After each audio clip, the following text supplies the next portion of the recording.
Welcome to the Almost Perfect Podcast, a celebration of fuck-ups, failures, and falling flat on your face. This is a podcast that believes you can learn from experience, but that experience doesn't have to be your own. Hi, I'm Bob Perfect, and I'm a functional fuck-up. Let's learn from somebody else's mistakes. And today we are learning from Robby Collins. Now, Robby is a comedian and an actor. He's been in movies, he's been in TV shows, and he's traveled the world with his stand-up comedy. Like, if you've been to a comedy show in South Africa, you've probably seen Robby Collins at some point. He's jumped on everywhere, all around the country, and these days he does a lot of gigs in New York, where he often opens for Dave Chappelle. So yeah, Robby's been doing the things. Like, he's put in a ton of work to get his stand-up comedy to where it's at today. But in this chat, we actually learn why that maybe some of that was not necessarily healthy, and how he's in a much healthier headspace these days. And so he's focusing a bit more on the small things, the important things, the family things, the chilling things, instead of getting on stage every single night, which is also partially why he's moved to Durban. So yeah, we chat about that. We chat about meditation and growth and self-discovery and, forgiving yourself. That comes up quite a bit. We also hear some of the advice and some of the things he's learned from people like Dave Chappelle and Trevor, because yeah, that's the crew Robby hangs with. But yeah, for the most part, this episode is about growth, which is why I'm pretty stoked that, I got to chat to Robby at this point, because we've known each other for many, many, many years. And, he's been on the list for a while, but, life, this, that, everything else. And yeah, getting to chat to him now, it's been cool, because seeing Robby back in Durban for a while, I've noticed quite a bit of a change in him. He's seems more sure of himself, seems more comfortable with himself, and we do get into all of that in this podcast. So that's what you have to look forward to in just a little bit. Of course, I need to let you know that this podcast is brought to you by you, which means you can support it by going to patreon.com/almostperfect, where you get to know about guests ahead of time. You can ask them questions. You can do a bunch of different things. There's a few different treats and tricks that you get if you throw a few shekels into the kitty here. So if that sounds like something you'd like to do, go check it out, patreon.com/almostperfect. Of course, it's always appreciated, and it does actually help keep the lights on here. It does help pay for the data, it does help pay for the hosting and all the various things. So yeah, I do greatly appreciate everyone who supports over at patreon.com/almostperfect. What else do I need to tell you? Well, I guess this week it is Women's Weekish, Women's Month. It was Women's Day. And yeah, obviously a very important public holiday. But the capitalist nature of all of it these days is a lot. Like, it's kind of crazy how it has just become like a marketing thing. Like, we need to put like the Christ back at Christmas. Like, we need to put the woman back at Women's Day, And like, I don't know. It's just, it kind of sucks that like it's the only time of the year where people like actually think about it and actually go, oh, maybe I should put some women on. Maybe we should book some women. Maybe we should, change the thing that we do for the other 11 months of the year and, make women feel special for once. But to me, you should be doing that shit all fucking year long. Like, representation matters more than just 1 month a year. It's the same thing with like Pride and stuff for me, where it's like, I'm so glad people get to celebrate, but at the same time, like, I hate how it's become just this big marketing thing. And it's become a thing where people are pretty disingenuous and not exactly honest and not exactly, like, it's just to get engagement these days, it's just for people to get the likes, get the people and brands, to get the likes and to get the shares and to make everyone think, oh, these are such good people. But the reality is, if you're not like booking women throughout the year, if you're not like highlighting, women's voices, then it's all fucking pointless. Like, it's a lie, it's a sham, it's bullshit. And I do just wish people would think about it a little bit deeper than like, oh, what are we doing for Women's Month? It's like, what are you doing for the year? Like, I know I'm not exactly, I don't try and push, the fact that, hey, we have a lot of women on this podcast. We have a lot of queer people on this podcast. To me, that's just the way it should fucking be. It shouldn't have to be a marketing tactic. It shouldn't be something that you get patted on the back for, It should just be the standard. It should just be normal.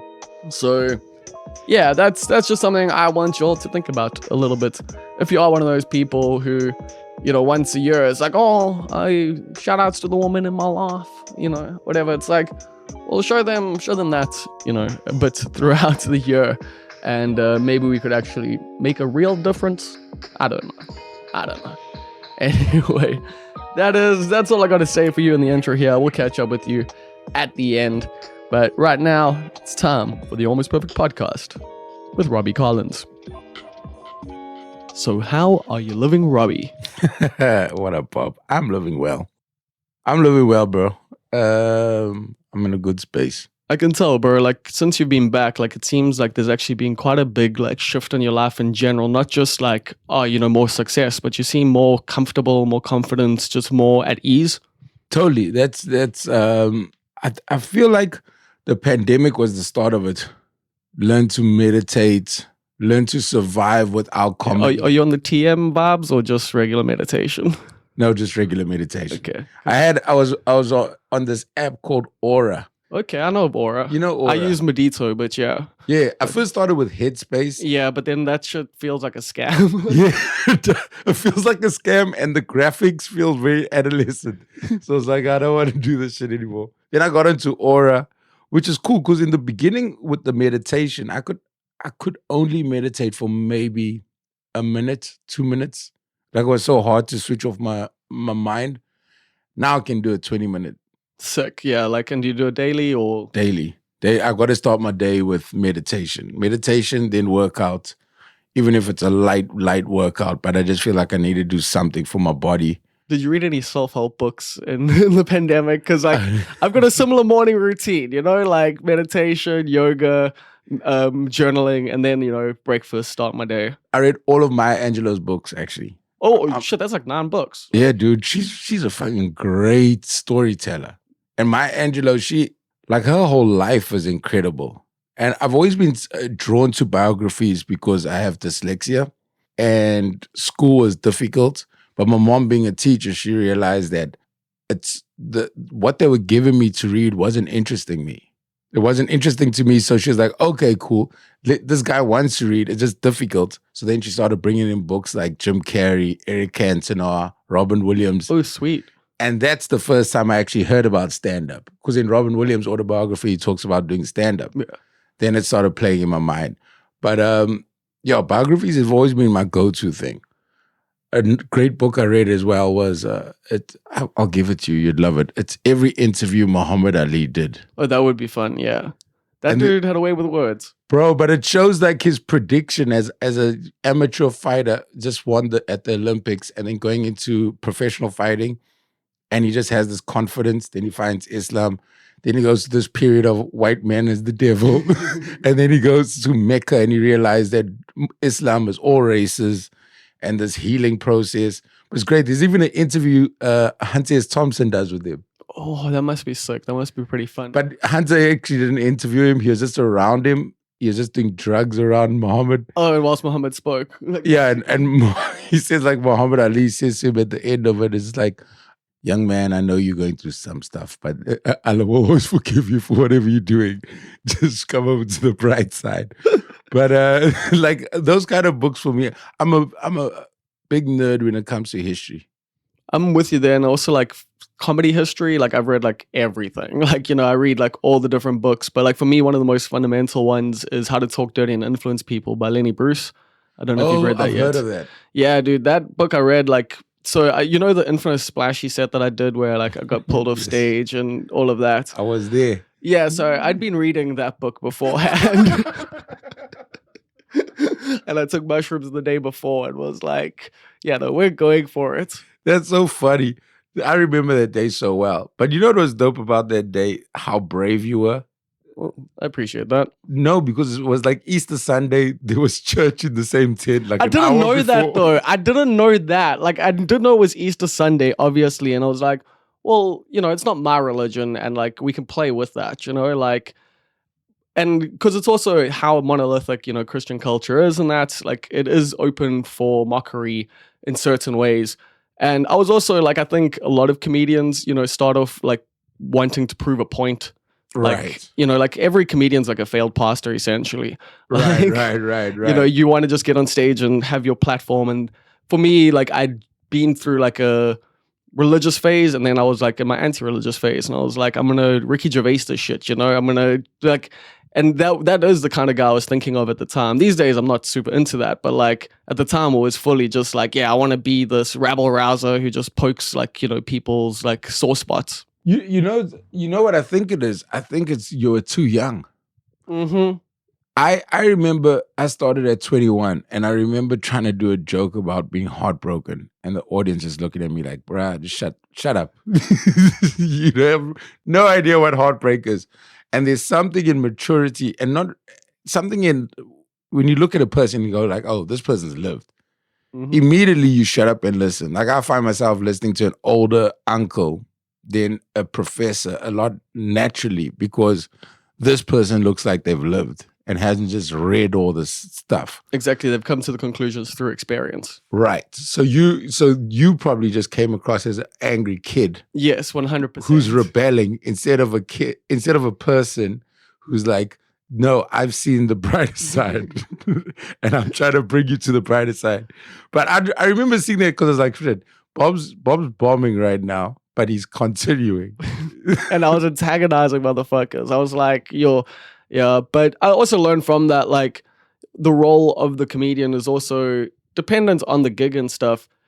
You're not there for yourself. You're there to service the show. You're there to like make people have a good time, think a little bit about things. But like, actually, we can get into this now. Like, one of the things I loved about the show on Thursday night was all three of you, like you, Carvin, and Tats, did like the show don't tell kind of thing. Like with a lot of your jokes and that, you've got your points that you're trying to make, but you're making them through the story. Like you come up with a whole long like story that's actually like an analogy essentially. Got you. And like I found that to be like, that next level essentially of like taking things and going like, how do I, put my points in without being preachy? Right. It's a tough one because I was with Chappelle quite a bit when I was in New York now. Dave Chappelle. The comedian guy. And Dave has a great way of like writing. First of all, Dave is more than a comedian. You go to Dave to figure out how you're feeling about something that's happening in the world.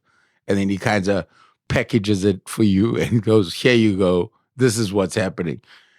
And I found it so interesting how he could have like these long 5-minute interludes of interesting fire stuff. And then he'd give you so much history, and then take that history that you didn't know, and the next 20 minutes speak about it as if you had always known about it. That's actually something I've learned to do like lately, and I don't know, like from watching other comedians essentially, is that whole thing of like, I used to get annoyed with the crowd for not getting some of my jokes. Right. Like, and then going like, they've never read this shit. They don't know what this shit is. So you introduce the idea first. You go, hey, this is an idea. This is a funny thing. This is how it works. This is, you put little like jokes in between all of that. And then you can get to your joke that you wanted to tell the whole time. 100%. I think there's certain jokes I know I get away with where I'm like, okay, I've painted the picture enough. I'm funny. You can trust me. Now I can walk into rooms in South Africa where people know me, which helps. But you still have to introduce yourself. I've realized, Carvin said this to me last week. Fucking blew my mind. He said, when I started 15 years ago, a 25-year-old who's in the audience for the first time was 10. They don't know you, so you still got to introduce yourself. Yeah, they don't know your history. They don't know, like, that you're in New York doing all these things. They don't know the shit. So you getting all these accolades, it's actually just your ego and your peers. It's just like comics actually keep tabs on each other more than fans do.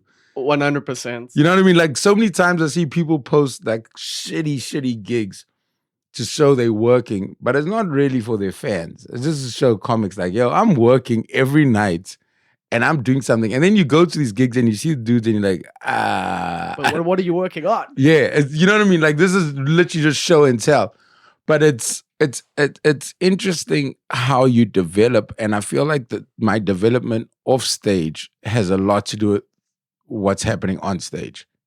Like that, when I realized that chasing the mic every night isn't exactly. I was going to ask about this because that is a process you went through of like doing tons of gigs, but now it seems like it's more about like how you approach the gig that matters. Yeah. When was it? 2016, Tuts and I said we're going to perform every day of the year. I think I was off stage 15 days in the entire year. So it's 350 basically. Yeah, we'd just go and we'd go take a flight to Cape Town. If there's nothing in Joburg, flight to Cape Town, flight to Durban, just jump on stage. And that was good because what that did was it teaches you. Like now I kind of know every audience that's out there. Sure. If that makes sense. Like you walk in and you go, okay, these are those white people. You know what I mean? You go, I know these whites. But the same, all races are the same around the world, dude. You go overseas and you're like, I know these black folks. I've seen them before. And so you just learn how to approach the thing, but it's also figuring out what are you going to show of them. I think in your space and time on stage, you need to figure out what is the version you're showing. And the way you approach it is like the same way you'd sit down at a dinner table with strangers. Like, how are you going to speak to them? What are you going to bring up first?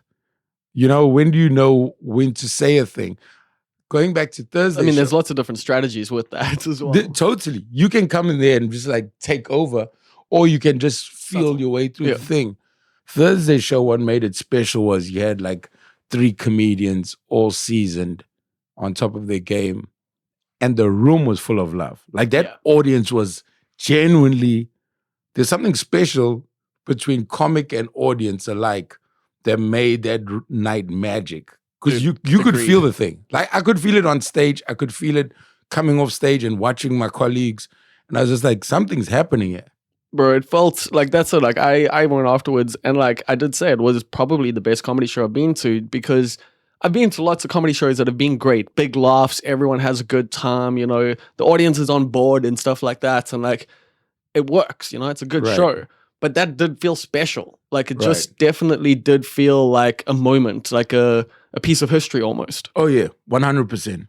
But there's so many shitty nights to get to that. Because this is also what I was going to bring up. Is so like, many. It was funny seeing you there because you've done quite a few of my gigs and stuff and the Not Quite Right comedy gigs and that's like, you know, jumping on and trying things out. Right. And like seeing the difference between you coming up and just being like, oh, I got some ideas. And then being like, I'm in the fucking zone. Oh, yeah. Like it is like, that's also that interesting thing, like with gigs, because some people might not necessarily know that. They might not go to like an open mic gig and be like, oh, these comics are shit. And meanwhile, it's like, bro, this is like literally an idea I thought of today that I'm just trying to work out. It's like, by the 10th time I tell it, it's going to be banging, but you got to pay $100 for that. 100%. I'm very comfortable knowing that there are people that walk around this country who hate my comedy. And they've caught me on a night of development. Yeah. And they're just like, that dude, that guy you like, I think he's terrible. Because it's a weird thing, but look, a doctor needs 75% to pass.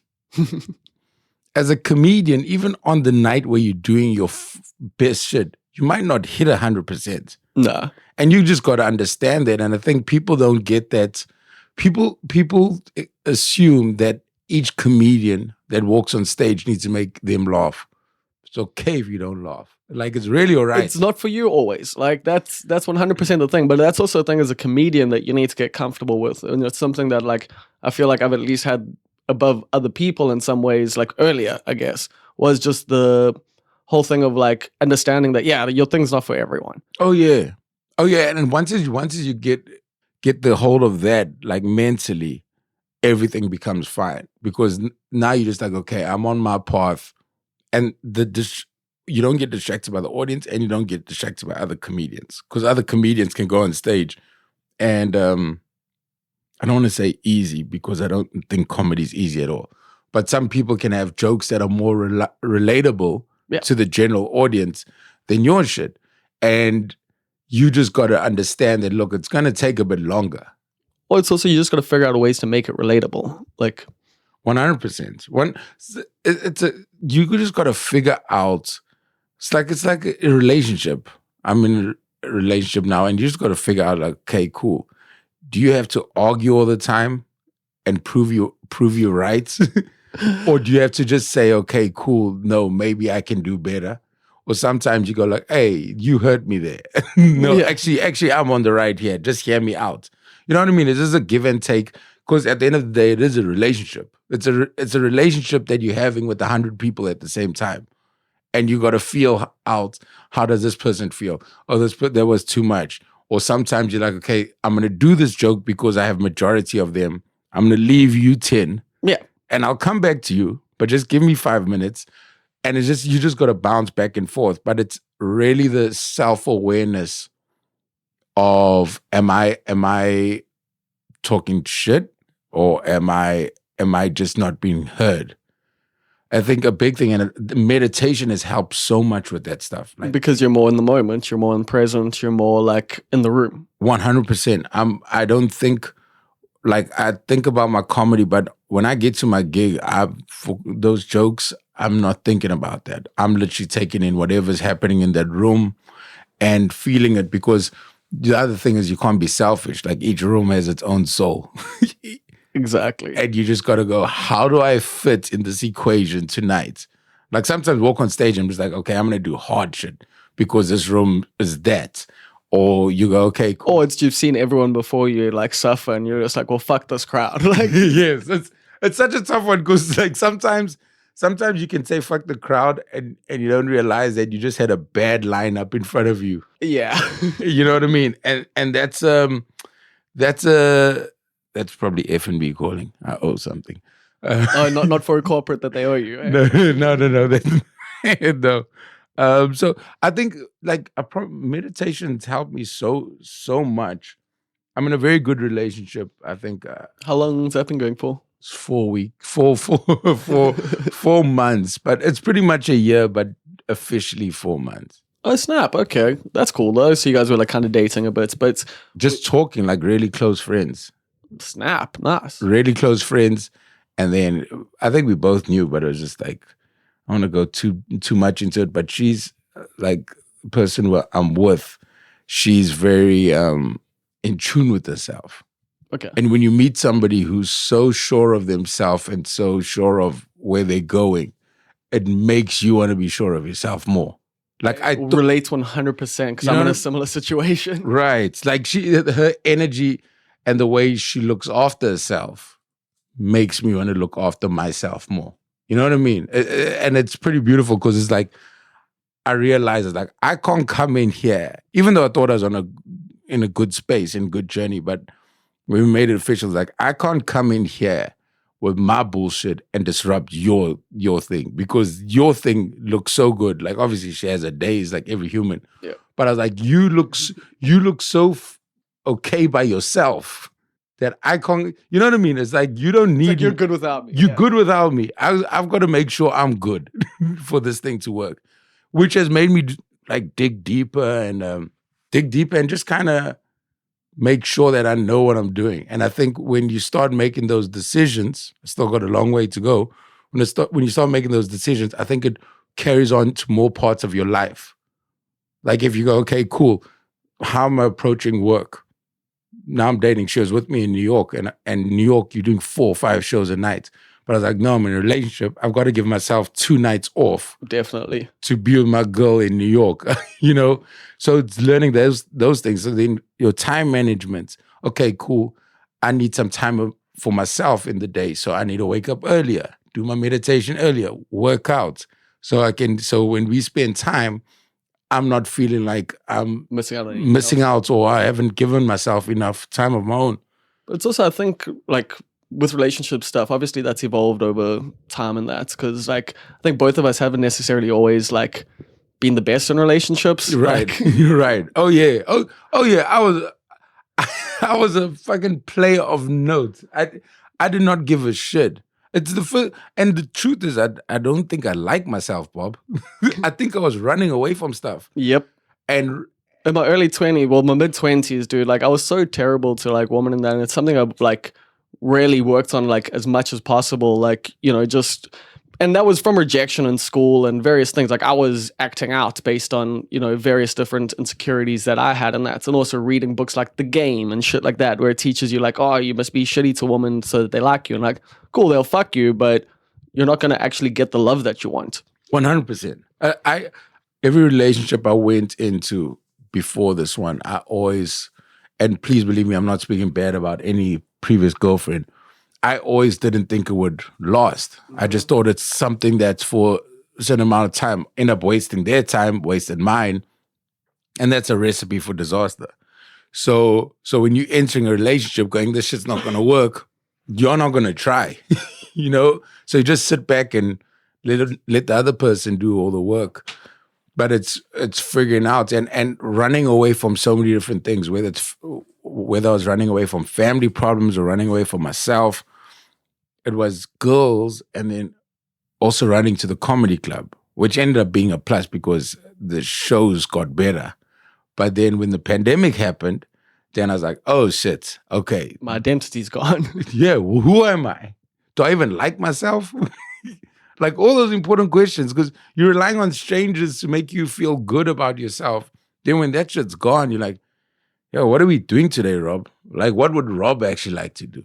All of those different things, tears, or like trying to find counseling, doing everything that I can. And I was just like, okay, I'm going to be single.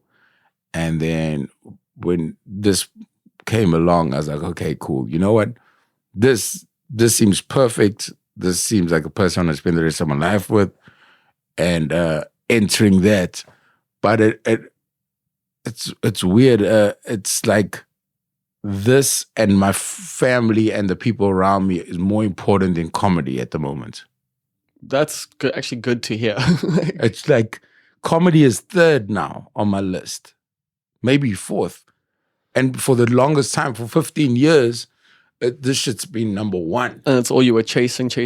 But I think in a weird way, like you kind of brought it up there by saying like, you know, with the pandemic thing, once that got taken away from you, it did make you go, who am I really? Because, and I think that's the change I guess I'm noticing in you. It's before it was like, all these people love me, you know, like, and now it's like, that's nice. But, you know, I've got my family, I've got, you know, the people I love. That's what I'm focusing on. And that's cool that those people like this thing about me, but it's just my job kind of thing. Right. It's that, and it's like when you have a lot of people around you, it's I don't think it was ever yes men, but like you can be. You're a big man in this scene, so you got a lot of people looking up to you and adoring you with love and like looking for your approval and stuff like that. Right. I think that's the one thing I loved about my girlfriend is that she didn't know I was a comedian. Hasn't seen me on stage yet. She's watched my stuff like online, but she hasn't seen anything on stage. She's just like, okay, you and I 1-to-1. Like all the girlfriends I've had before, I met after a show.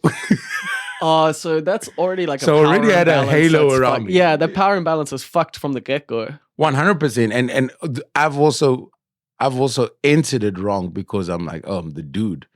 And then you go, okay, no, that's not how it works. So not having that, I think it was really cool because you got to dig deep. You know, if you've always been putting aces down, and then and I got 2-7. Yeah, yes.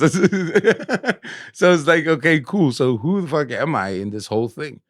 And then I'm using the relationship because it's been such a mind-opening experience to fall in love that way compared to how I've done it before. And that's why I like coming back to Durban and making Durban my base now.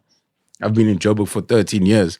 And then it's back and forth to New York, which is a main focus for me now. So I was like, when I'm in South Africa, let me be at home. Like the other day, I picked up my niece and nephew from school. So it's like, those are cool things, bro. You get to be present. So like, yeah, 100%. It's like when you're sitting at home waiting for phone calls, you kind of get addicted to the attention.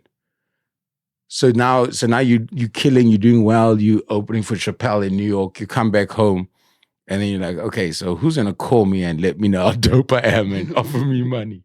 Like, no, bro. Like go live. And you can see a comedian that only watches comedy and lives for comedy. They have very little to talk about on stage. Yep.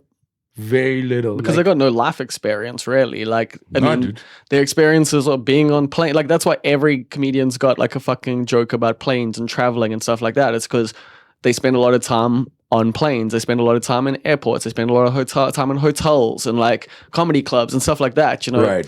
fucking bitches after the show kind of shit. You know, so it's like that's 100%. what their material is. Like, I always had this idea. I don't know if you had it. Where apart from just being all over the place, also had this idea of when I do settle down, I need to have this level of fame, this level of money before I can look. Then I was like, had a long conversation with Trevor, and he's walking away from the Daily Show, and he has all the fame and all the money that you can think of, and he's in search of something.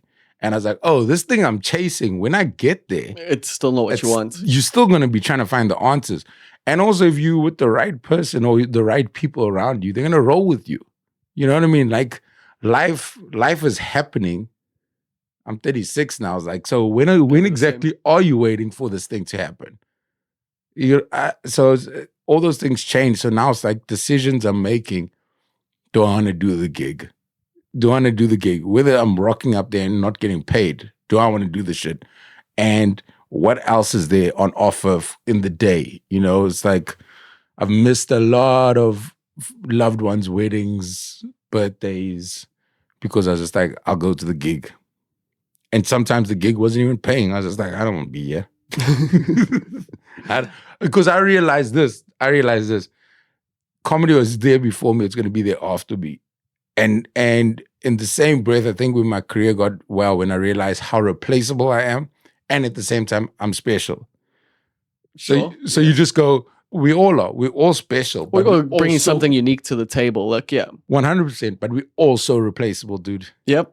We're also replaceable. I'm telling you, like even the loss of AKA, as sad as that is, that's the biggest rapper in Africa. Sad as that is, they're just going to replace. Yeah. Well, I mean, we've seen that with like the music industry with Biggie, Tupac, etc. Like, you know, it is just constant. Like, yeah, I mean, you will be remembered, and like you do have an impact in the time and all of that. But yeah, but the engine keeps moving. Exactly. And this happened with Jamie Foxx a few months ago. Dude had a stroke. They finished the movie without him. They just used a stunt double. So I'm like, if you guys can't wait for Jamie Foxx, forget Robby Collins. Yeah, dude. Like, yeah. You forget Robby Collins. But that's also capitalism, dude. Like, no, 100%. But we're in a capitalist world. Exactly. And that's the hard thing to fucking have to try and manage. But I would take, well, one of the interesting things, yeah, you bring up there is like the free gigs and stuff like that. With your career, like, how do you balance all of that out? Because obviously, you know, you like going to New York and stuff, and like, I know you do some corporates and you do some ads and that, but you're like, as far as I know, not necessarily like a corporate comedian at all. You're a road comic, like. Yeah. I'm a club comedian. But those fees are not the same. No, I'm a club comedian that's done a bit better than most club comedians. Fair enough. Yeah. That's exactly what I am. And sorry, now I'm just dropping names, but like Chappelle said, he's like, it's gonna take time, and he said it took time for him as well. But it's like when they bite, you are so ready. That's the other thing. So it's a waiting game. And it relies on your patience. And it's not really waiting to get good. It's waiting for them to look at you. It's like posing in a prom outfit. But there is the whole thing of finding yourself. For 10 minutes. Like, I mean, I know Louis C.K. has his own things and stuff, but like one of the things that I did like dig about his story was he was like, yeah, I was a shit comedian for like 10, 15 years. And then George Carlin like told him, yo, like just be yourself, dog. Like, and he found his own voice on stage. And like, so he got through advice, got closer to the comedian he was actually meant to be the whole time. But we do spend so much of the early parts of our career trying to be like other comedians. 100%. I think the first 8 years of my career, like when I look back at that material, I'm just like, what the fuck? And that material took me places, bro. Material took me around Africa. But when I look back at it, you know, have you ever looked back at a joke and you go, how did I even find that funny? Dude, I go through old joke books all the time just to like see if there's any genius there, and there never is. Oh, dude, there's never genius. I looked at a comedy book of mine where I stopped writing a joke and then I wrote a rap. A rap that I don't know what I was going to use for, but that's the cool thing about life, man. If you look back at yourself and go, damn, 2021, fuck, I was killing it. Then you're then there's a problem. Yeah, because then how do you move forward? How do you keep getting better? How do you evolve? Right. Maya Angelou's become like my hero. Like her life. Well, she had a fucking rough, like go of it. Yeah, for sure. But everything that her whole life happens, and she's a singer. She was a prostitute at a time. She did all these different jobs. Worked for Martin Luther King, Malcolm X, and I think in her late 30s or early 40s, she was telling a friend, and she's like, "You just need to write books about your life." But her freedom and her surrendering to whatever comes to her gave her the life experience to write these books that made her the Maya Angelou that we know. Yeah. So it's like a lot of the time it's also surrendering to what's in front of you and what's coming toward you. Because with social media, I don't know about you, like social media, you can be feeling good and go on social media and see like insane, dude. 5 different people who are doing better than you, what you think is better than you, and you just like, fuck this, what am I doing? And you're sitting on gold. Yeah, you like, so I do have this problem. That's why like I don't follow like that many comedians from my own accounts and stuff, and like have most people muted and shit like that. Cause I do, like I get fucking jealous. I get fucking like, I'm like, why not me, you know? And I'm like, fuck, I've got all these people who dig my shit. I'm like, you know, doing this, like I get to have all these amazing conversations with rad fucking people who I want to talk to.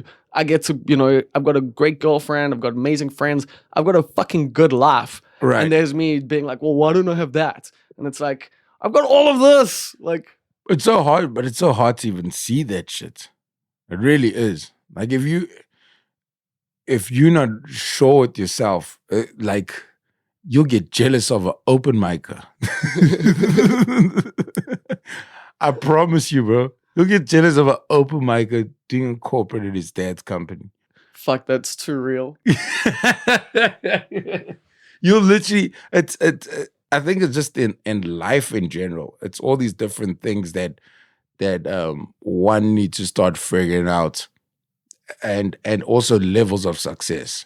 As I think when you start figuring out what your level of success is, the goalposts change over the years. But for me, I've also realized like how, I remember when Trevor got the Daily Show. And people were just like, why Trevor? Why whatever?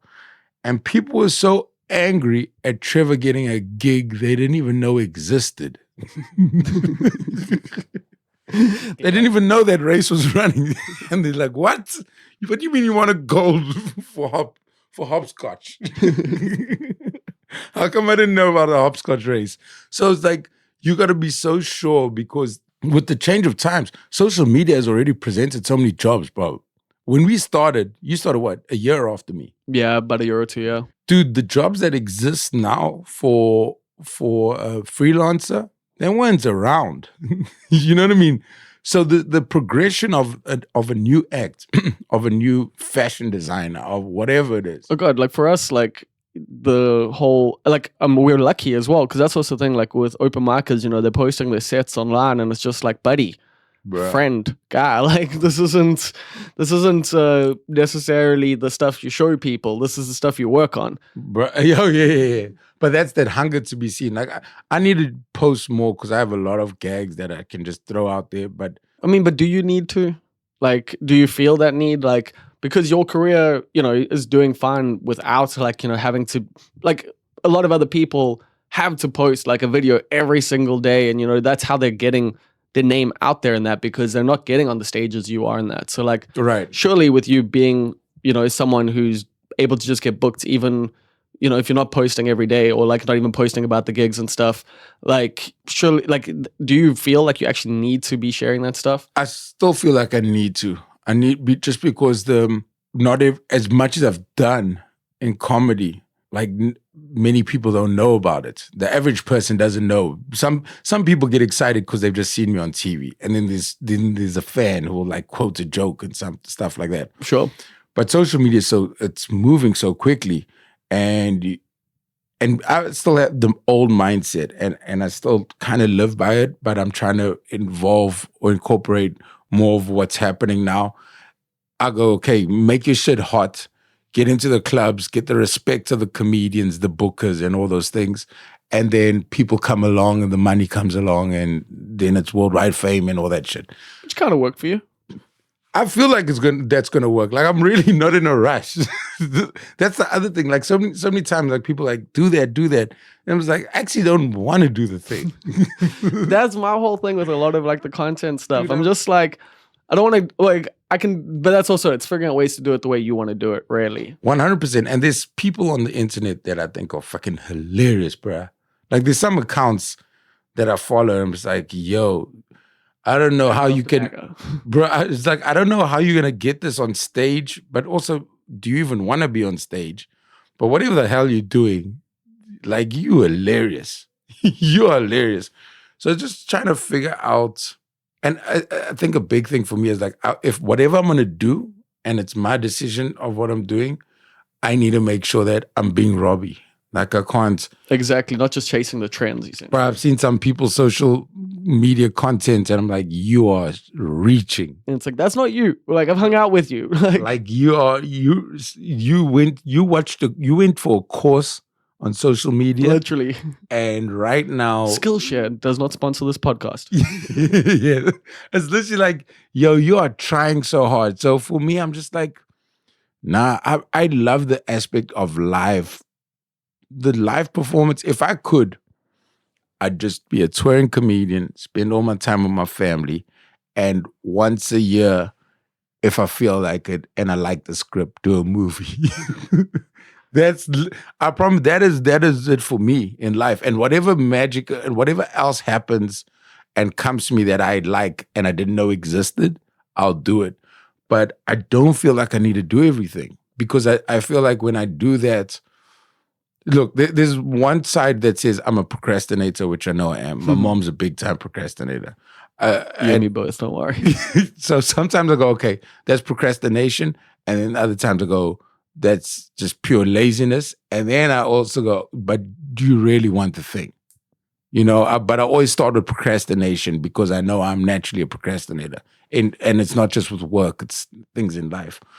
So it's always figuring out like what I'm going to do. But I'm a big fan of jazz music. And Quincy Jones has this bar that I fucking love. He's always like, be 80% ready and 20% leave space for God to walk through the room and sprinkle magic.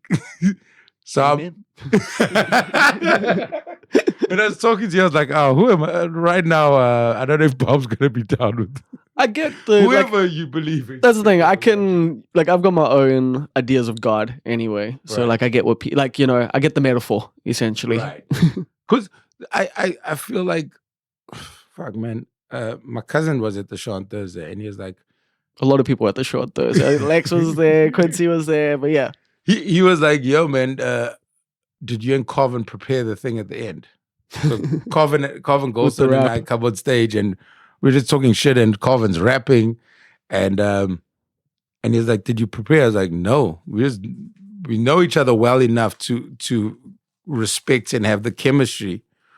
But that was literally just, the room was so special that the room had enough special qualities for that extra magic to happen and just take us home and end the show.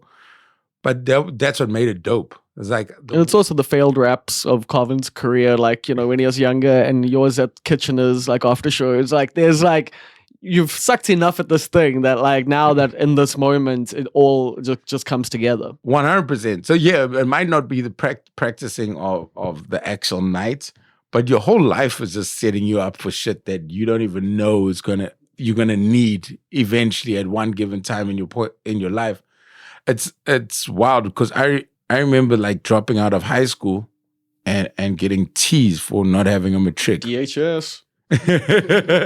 And I was just like, I wanna be a comedian, single mother raising 5 kids. And I was just like, okay, I'm wasting my mother's money. And then eventually Glen Bow has a comedy club, a comedy show in Durban. And I go through, and immediately I remember that first show where I was just like, oh, that's what I'm meant to do in life.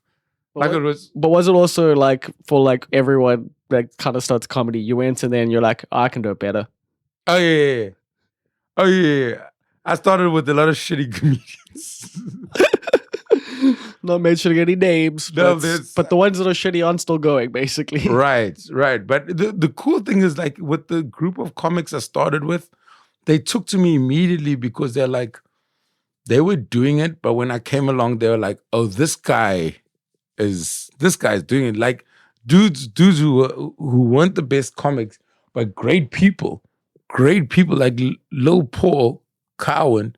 That guy was so good to me and believed so much in me. Same, bro. Like, love Lil Paul. Dude, he'd literally come and fetch me, like in the hood. He's just like, yo, I'm going to a gig. Can't get there. My mom's not back from school. My mom's a teacher. Like, my mom's not back from school. I don't have bus fare to get to the gig. I'll come fetch you. Shit, okay. Like those things of like, you have no idea, like in life, how many people are actually believing in you. That's why when people say I did this shit, I'm like, you did, but you had a lot of people. And it's usually because like you think that because you're also, like, I know for myself, like with my own mindset here, like I can be like, well, fuck, I did it on my own because like I'm being anti like a bunch of people. So it's like I didn't do it with you. Yeah. So I did it on my own. But it's actually like, no, I did it with all these people. Like, right. You can't do anything. It's like they say, like it takes a village to raise a kid or whatever. Mm-hmm. Same thing with careers, man. I've learned so much stuff from people just along the way. Comedians. I was never focused on the business side of things. That's why they call it show business. For the longest time, it was just fucking show. Yeah, I'm with you. And then, like, the Goliaths were a great example when they came along. Their history in the corporate world and stuff, they knew how to tackle this thing. They knew how to brand something. Fuck, I'd see this shit. I'm like, these dudes are just popping everywhere. Like, they had shows going and stuff, and the shows were dope. But they also had a lot of respect for the comedians, like who they put onto these shows. Yeah, they were very specific with who they booked. 100%. But they'd sprinkle themselves around the lineup, and they got better in time. And now, like, I don't know if you've seen Jason Goliath's new show. That thing is fucking phenomenal. Not yet, no. Okay.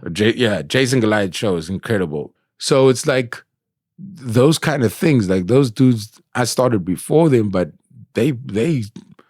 I paid a lot of rent over the years. Because of the work they've done. Because of the work and them incorporating me in their journey. So that's why I like to have a lot of time for younger comedians, man. I feel like I had so many people come into my life. Trevor, I was fortunate with that experience. And just because of like the Nationwide thing being his opener, obviously like did also like put you onto a bigger audience. Right. Like I started with Daywalker and then Nationwide, but like just every year doing his tours, seeing venues get bigger and better. So, and now it's like you go to New York and you see in his penthouse and you see all the work and you see the love he gets. It's a cool thing to be able to have that person to ask. That's why, like, when younger comics ask me shit, I'm like, yo, if you're serious about this thing, I'll sit down and talk with you. I mean, it's funny because like Mojack messaged me the other day because he was like, oh, Durban comedy looks like it's popping, like because of that show on Thursday. And I was like, it's up and down, but like there's a good vibe at the moment. And I did say like you being back, I think is actually good for like a lot of the newer and younger acts because like it gives them something to aspire to essentially. And like you've got the experience. So like, you know, if they're getting advice from you, like it's from someone who's done the things and has reached a level that like they want to reach essentially. Right. I do. People probably listen better when they can see like some sort of success behind it. But I do feel like I have time and I want to invest in Durban comedy, but also the entertainment. I think Durban needs to stop getting to this point where we need to leave. Yeah. Like, but this has been the age-old Durban like problem and the age-old Durban question. And it's like, I don't know, like I think Durban crowds can be a little tricky sometimes in that like they need their hands held sometimes. They need to like know, like be told like this is what's good, like more than necessarily being able to just not, they can discern it for themselves once they see it, but they're not going to go check something out unless like someone tells them like this thing's good. Durban's always had that attitude. I remember Robby Williams. Robby Williams was so big at the time. He had the biggest world tour ever. And he cancelled, yeah. And Durban's the only city in the world that said, nah, just keep going. It's fine. We're busy right now. We actually had to buy a casino on that day. Can you please just keep it moving? So like Durban, it's funny because it's also like there's a fear of Durban with entertainers and doing shows in Durban, which kind of makes us cool. In a weird way, it makes us cool. But I think it's going to change because I think the city has been through so much. Yeah. Pandemic, riots, floods. I'm not going to say anything that's going to get me shot. Yeah, but every other little thing that's happening, that we at a place right now where it's like the only way we can go is up. It's like we've hit rock bottom. That's what you're saying. We rock bottom, but you feel it when you're on the streets. Like even South Africans in general, South Africans are so much nicer than New York, dude. And that's interesting considering like South Africans, are going through so much more. Dude, there's something about South African people, and I'm talking about South African people of all races. Wherever I've been, people have time for you, dude. Yeah. Like the genuine time South Africans have for each other on the streets and to talk. You'll be at a bar, like the way it integrates. Yes, you have your places that are still very, very segregated. No doubt about that. But when we come together, there's something magic. And I think that happened on Thursday. I think Thursday there was a mixture of races that don't really experience each other in Durban who found themselves enjoying that shit so much just because they had stepped out of their comfort zone. So it's like, I love South Africa. Like even when I go to New York, like I'm going to New York to work, bro. I don't know. Apart from... But come on, it must be pretty nice. It is nice. Yeah. I jumped those turnstiles every fucking trip, bro. I didn't pay for one subway ride. Hopefully no one who works for the metro or whatever. Oh, no, they put AI in it now. Oh, fuck. So you can't... End of July, they put AI in it, so you can't jump the turnstiles anymore. You get shot by like a robot dog, so like just... And it's $3. $3, what's that? $60. And how far is the trip? Because I mean, how trains about that? Like, no, you can go anywhere. So once you're underground, you can just go everywhere. I mean, yeah, that sounds reasonable. As a South African, we just paying 60 Rand every time you go into a subway. It's a lot of money. No, I get you, because it's also the main mode of transport and that. It's not like just jumping on a like here, it's a taxi, which is like 10 to 20 bucks usually. Oh yeah, it's I don't know. Where would you live if you didn't live in Durban? Santiago. Oh shit! You skipped the whole continent. If I ever if I ever disappear off the face of the earth, just know I'm in Santiago. Like that. But I am like, the plan is to be in like England before I'm 40, just because like I've got the opportunity with like, I need to sort out my passport and stuff. I've got like my dad's English, but like never, like I've met him like 3 times, but I managed to get the birth certificate from Manchester and this and that. So I need to get a couple more things and then I can get that passport, which for me, the goal is to get on stage as much as possible, and be in spaces where, like I can actually just grow more as a comedian, basically. Right. And so part of me did want to move to Cape Town at the moment because I think their scene's fucking popping. Like I think I've had, like I only was there for a week, but I had great gigs, multiple gigs a night. And I was like, this is the dream, but also know I'm getting this because I'm coming here as an outsider for a week. Like I know I'm not going to get these gigs every night when I'm living here. Yeah. Cape Town's dope. But the reason why I chose Durban to come back home instead of Cape Town is because gigs are cool, but gigs don't pay. Yeah, that's also the thing. Like it is, even like as a touring act there, like if you're lucky, you get $500. Yeah, it's like, and it's good for them. Like it helps pay for like the nights, and the Ubers are cheaper than in Joburg. So like, in Joburg you get $500. It's like, fuck, this doesn't even cover my Ubers. But for me, it's like Cape Town has way too many distractions. Sure, there's too much fun to be had. Wow, it's way too like Durban, Joburg. I can make Monday nights New Year's Eve. If I call my right friends, Monday night will be New Year's Eve, bro. Durban is like you got to go for a drink on Tuesday. Where? And you'll be like the only like people in the bar. Dude, it'll be like the barman will be waiting. It's like once as you guys wrap here, it's home time. Literally. So for I think I'm in the right place. That's what I'm feeling like. It's taken a long time because I think for the past 2 years this has been playing on my mind. Like come back home. But then you feel like you're gonna be out of sight, out of mind. But Joburg's a fairly cheap flight away. Like, oh yeah, I'm in Cape Town this weekend anyway. So there you go. Like it's like I've always said, like if you can get the money right, Durban's like a great base of operations, basically. Because like you don't need to be in everything all the time. You don't.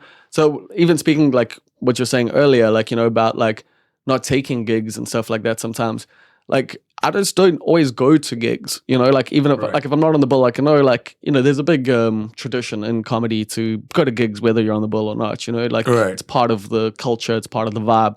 But like sometimes I'm gonna chill at home with my girlfriend. Yeah. Like it's so Durban does allow for more of that, like because there aren't like the gigs every single night that you have to worry about.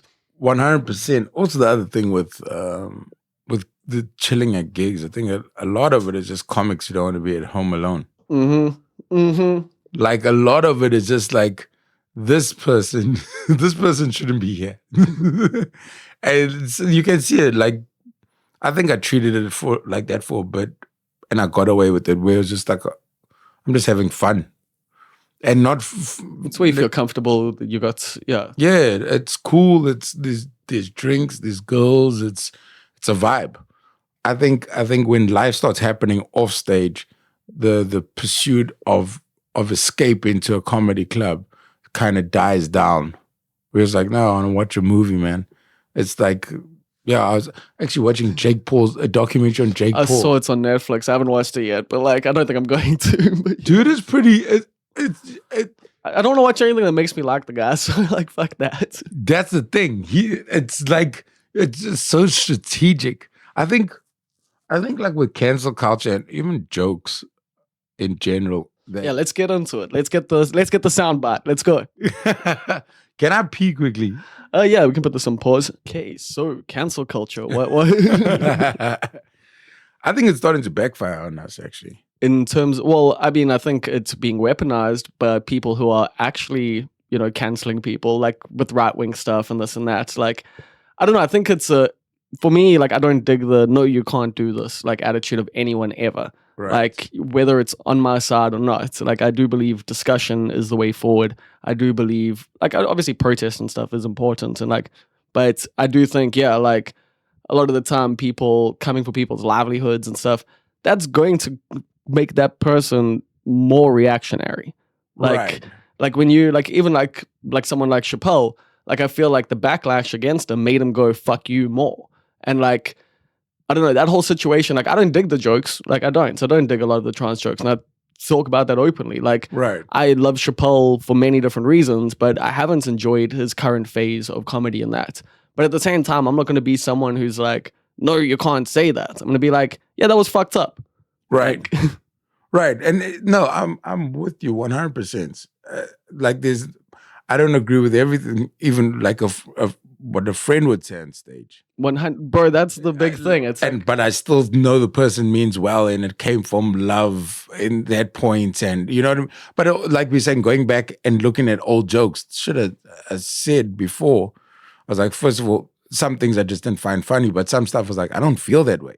Bro, that's like, the big thing with the Christian stuff. It's like, I don't, like, whilst I'm still atheist in that, like, I don't feel the need to attack people about it. Yeah, because you're good and you've done.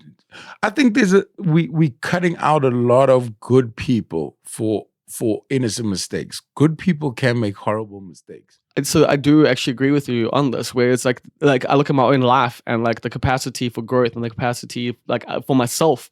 That's why like I do try and be empathetic with other people, because I'm like, I'm still on my own journey, but like I just look back at myself 10 years ago and how much I've intentionally tried to change and tried to grow. And like, if you knew me back then, all the like criticisms you have of me are valid. Right. Like, I would love it if you give me a chance, but also at the same time, I'm like, that's fair enough. I was a fucking cunt. Like, you're allowed to think I'm a fucking cunt forever. But like, yeah, I just, but you see, I don't treat other people like that as much. Like, I do sometimes as well, because also we have our personal issues with people. yeah, you know, 100%. like, yes. so like, fuck that, or like forever. But there's also people who like, you know, I'm like that with, and then you have a conversation with them like years later, and like it's happened recently with one of the comedians in Durban. Like, we had big beef and stuff, and like everyone knew about it and that. And then one night, yeah, after a gig, like, or not even after a gig, it was just like a party that we were both at. Like, we were hanging out and we were talking, and like we buried it. And it was like, because I could see he had also grown and changed and like put like the effort in, essentially. And 100%. And I think also you see people in a different light. And I think people, you know, like bad mouthing people and trying to turn people on people. I think people need to understand that it's your fucking experience with me. It's not me. That's also a big thing. Like, I realize that, like, there's some friends I don't speak to, or people I used to hang out with religiously every day. I don't think they're bad people. I think my growth has just taken me away from them. Same way their growth has taken them away from me or other people in their lives. I think a big thing we do is when shit happens to ourselves, like, we document everything, but apart from that, we're like, everyone needs to see this shit.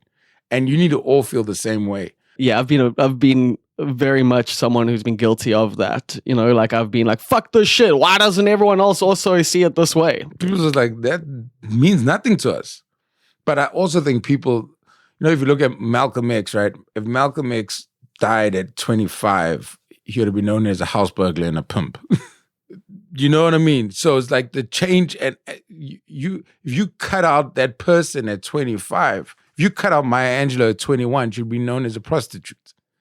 That was a job. So it's like, if you're cutting out these people, you're not even letting that happen. You're not even, the same person you canceling or you're cutting out is the same person who might inspire the next generation or whatever it is. And it doesn't even have to be that big about inspiring generations. I think that people's time and investments, when I see racist or homophobic comments, yeah, it's hurtful, and you go, it's hurt. It's more hurtful when I look at it now, when I hear racist stuff or when I see homophobic stuff, and I'm actually hurt for the person voicing that opinion that's homophobic and racist, because they are cutting out and eliminating so much dope shit that could happen in their life by just being open-minded to this group of people that you have no time for.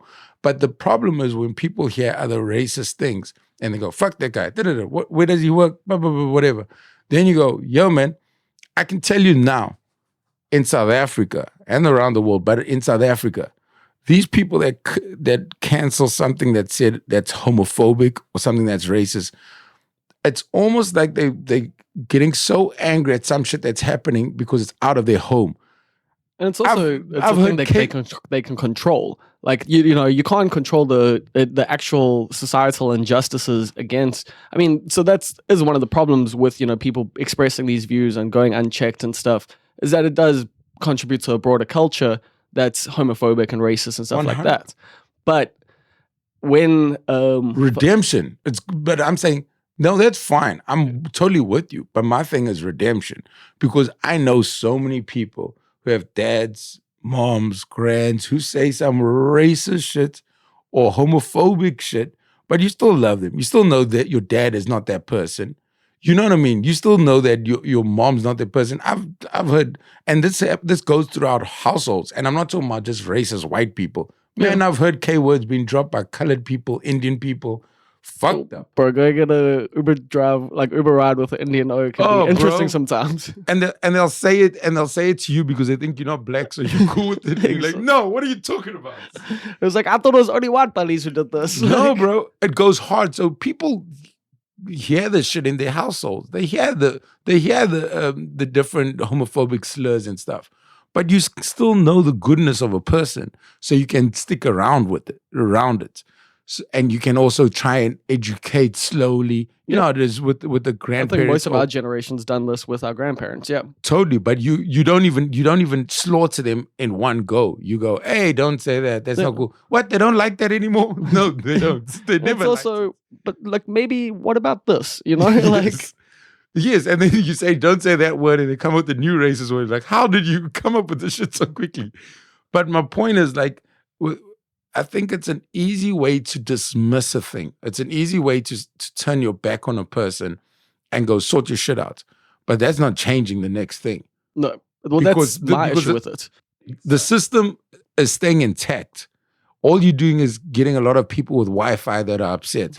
But the system keeps pushing these people into our world. And it plays into the system as well because we're fighting each other individually. So this is my issue with a lot of it is like, we're pinpointing a lot of our frustrations with greater society onto individuals who are acting as agents of that society. Just like you, like, you know, we're all like, whether we're prepared, like, you know, constantly perpetuating it or not, like we're all victims of the patriarchy, of capitalism, of all these things. And we're all working within it as best we can. And like, you know, some people aren't that fucking aware in that, but they're not necessarily the fucking problem. 100%. It's the actual system. And if we're busy arguing with each other on the internet over the right words to use, we're not necessarily changing the system.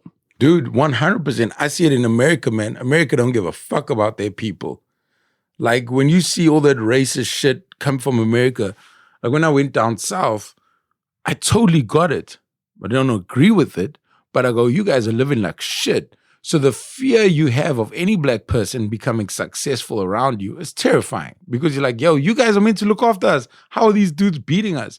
So it's BEE, bro. So you're just getting angry at people, and it's like it's such a. So before I did comedy, I worked in Pinetown at a place called Diesel Man. I washed engines, and then I'd give engines to the mechanics, and they'd do it. And it was all different kind of engines, mostly like small trucks. And there was me and two other black dudes, myself, and then it was just like white foreman. Okay, yeah. Yeah. So, but we'd always sit at around the table and have lunch together. And my friend Becky and I are there, and the older man, he was like maybe in his 50s. And it's a Friday afternoon, we always bride, then make Wors rolls. And it was cool. And, you know, Fridays was like, the Friday after lunch is like, okay, after this, we're just going to do work until we can bounce. And randomly, the one Friday, he just goes, I'm so happy I got to know you guys. Like, what? So you're just listening to it because he's also still the boss. And he's like, he went out of school. For white men in South Africa, they had to leave school. Doesn't matter if you wanted to study and you had to give like 2 years to the army. Yeah, and you got indoctrinated into like very racist shit. All that shit. So he goes like, yo, man, you know, in the army, they're training to fight the uprising of black people, especially in the 70s, 80s. Yeah, that's why the Swartgevaar is still a thing. Yeah. The Knights of however many knives or whatever it is, like, you know, that's all been bred into their heads. And those white guys who got all that army training, they've now, most of them have gone into private security because they have all these skills. But he was like, yo, we're learning to fight you guys and defend our country, people we didn't know. And he's like, as a youngster who maybe your domestic worker is the only black person around you or whoever else you might see on the street, but you're in this world. And it felt bad for him because I was like, yo, at 50, something's clicking in your head that's making you go, fuck, I didn't like that. And making you realize how you were played. Yep. And it was sad to see that shit because I'm like, yo, you must have treated black people horribly or whatever until you got a few people of color around you long enough to go, oh, this dude is a human being who's going through the same shit as me. So when you see that, obviously not everybody has that time to be with the person to see the change and stuff. Yep. But you also see the system has created a lot of people that swear by the system and think that they have, especially because it benefits them and like, yeah, of course, 100%. And please believe me, I'm not trying to defend no racist or homophobic person at all. You're just like exercising empathy. But it's the empathy, but it's empathy that I had to also practice on myself, man. It's like where you go, for me to change and see things differently, for me to treat myself or other people differently, I had to experience shit to see how harmful it is. how horrible that experience is because you didn't have the right emotional intellect to do the thing. You know, like on social media, people love saying, choose happiness. Like, shut the fuck up. Happiness is the last emotion. Like, before happiness, you got to choose forgiveness. But like, you got to choose forgiveness of yourself before you forgive other people. Because once you forgive yourself for all the dumb, horrible shit you've done, you can forgive someone else. Yeah, that's what I'm saying. So like when I thought back, and at the time when he said that to us at lunch, I wasn't like, Bali. I was just like, okay, cool. Well, fuck this. Like, but the more I've grown as a human being, and I've had to correct my thinking, the more I go, oh shit, I'm just getting it earlier because also society's kind of pushing us into a corner where like if you're not gonna look at this, you're not gonna be allowed back in here. Where he could get away with life a bit longer. Yeah. Before he had to go, oh shit, okay. So I only got that now in my recent years of developing and stuff like that. We go, once you get forgiveness down and then you can forgive others and then all those other emotions, then happiness becomes an emotion that's more automatic than a fucking hashtag. Choose happiness. You know how hard that is for a person? So it's like, going back to cancel culture, I think it's done good. Can't take that away from it. It's done good, but then you go, okay, cool. How are we gonna move forward with this thing? Because Chappelle has a great bar where he goes, fear, right now with cancel culture, you're just making people afraid. And fear doesn't create peace. Sure. I agree with that. Yeah. Once there's people, you know what I mean? I think the uprising during the 80s and stuff was a great example. Like you try and put black people in a corner and make them afraid for so long. And people figure out other ways to do this thing. So we need to just, I don't know the answers, but I guess stuff that needs to happen in homes and communities, and especially in homes, you have no control over this shit.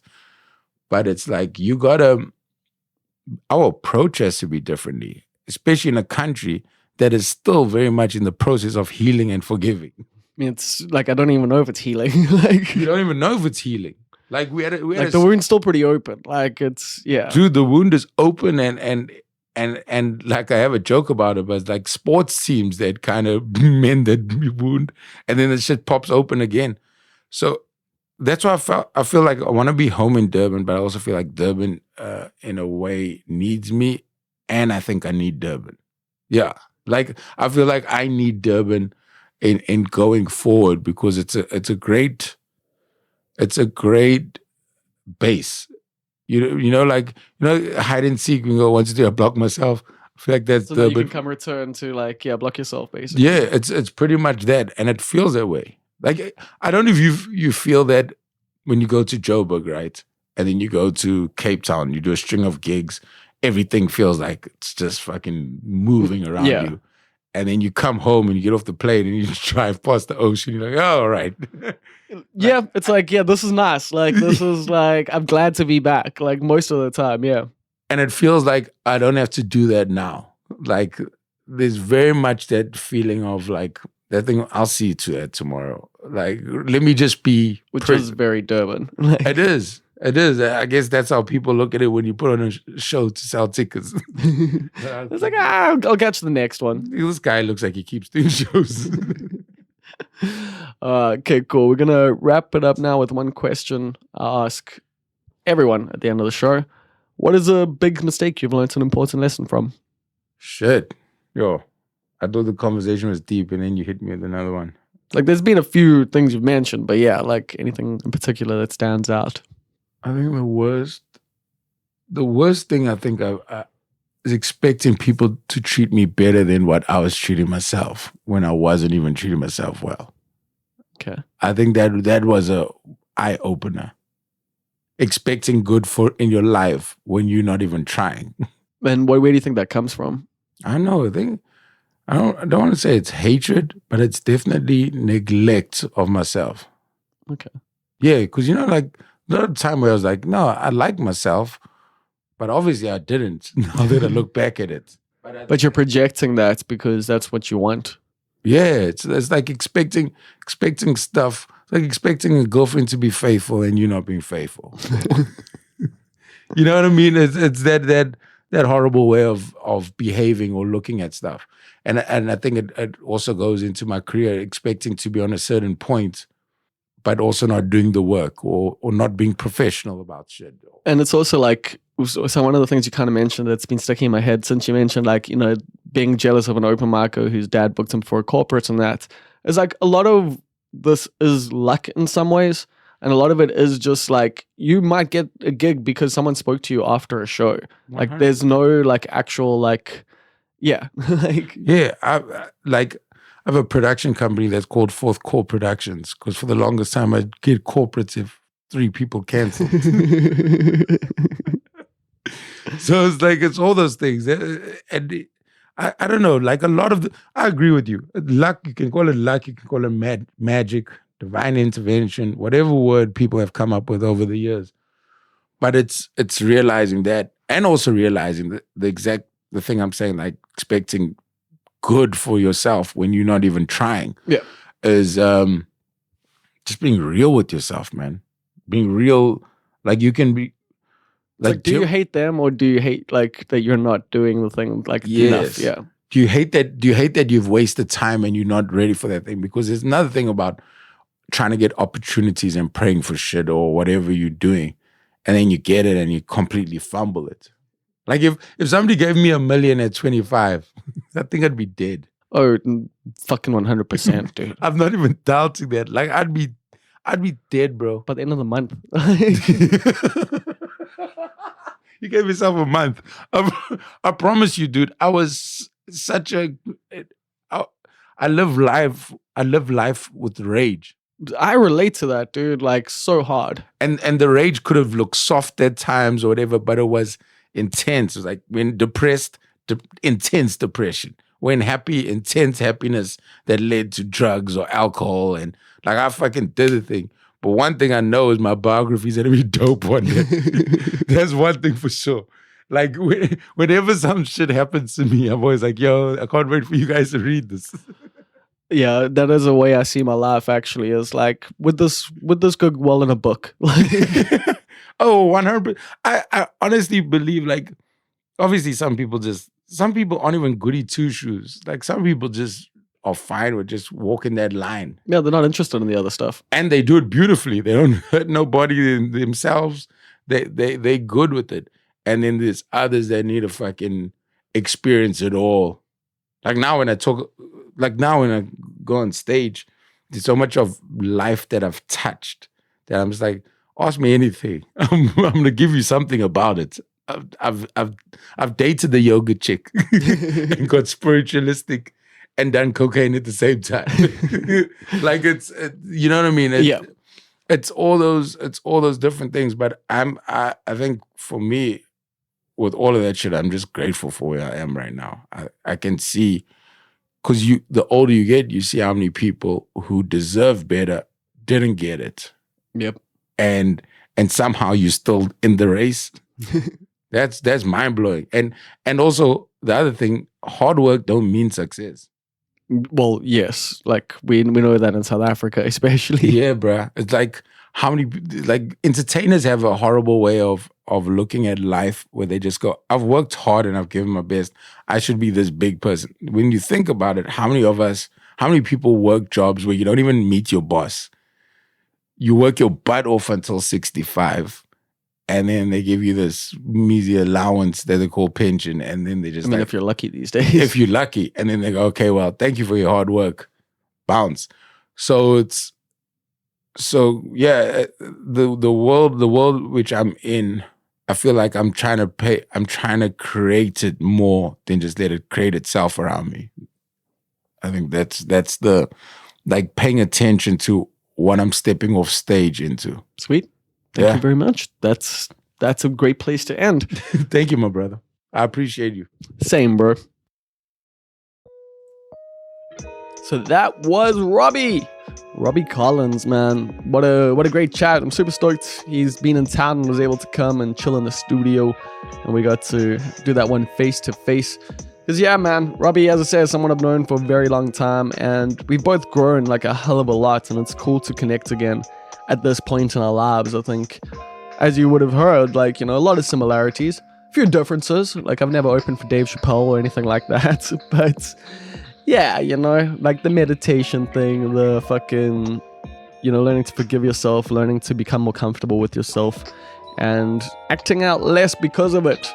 Like, that shit's important, man. Work on your fucking mental health, people, in whatever way you deem necessary.